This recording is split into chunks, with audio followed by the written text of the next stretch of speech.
Hi, I'm Julia. And I'm Phoebe. And we're from the Santa Barbara Middle School Teen Press. And today we're here with... LISA STRATTON from UCSB. And Michael Love. Hi, nice to meet you. You too. Nice to meet both of you. Nice to meet you too. How does your film involve with climate change? Well, we were just talking about that. This is a golf course that was turned into the wetland it used to be. When it was a golf course, it was flooding whenever there would be a lot of rain, because originally it had been a wetland. But now the wetland has been designed to actually take into consideration climate change.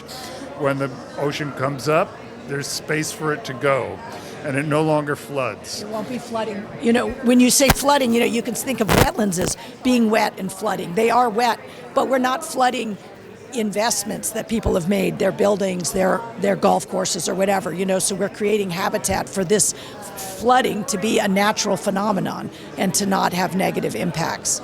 So wetlands also are a natural storage area for carbon emissions. So in that respect, it's also a very positive story for regarding climate change, and just seeing people take action and do something that will make a difference in the future and takes climate change into consideration is a very big factor. That's an inspiring thing.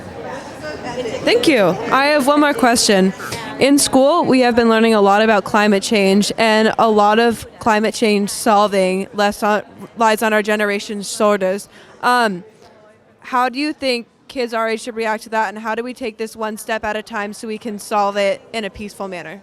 I think one of the things about that his film chronicles about our project is how many students are getting engaged in actually being able to make that difference. And it's not this huge problem that the governor of your state has to enforce by saying everyone has to drive electric cars. It's like, no, you can create a habitat. You can make a difference right in your own community by creating plants that sequester carbon, by digging out wetlands that caused flooding, by creating the cooling effect of open space. Things are getting so hot in these urban areas, so by creating habitat. So I think from the little preschoolers that come out and plant plants all the way up to the college students doing research about carbon sequestration, all these different things, I think we really are helping give your generation the tools to see where's my niche in this path to help us adapt to climate change. And there's definitely a niche for policymakers, filmmakers presenting it and sharing it. And he had tons of student interns also working with him. So I think that whole empowerment part of the story is really important. Yeah, so many of the students that worked on the movie and worked on the restoration have said it changed their lives.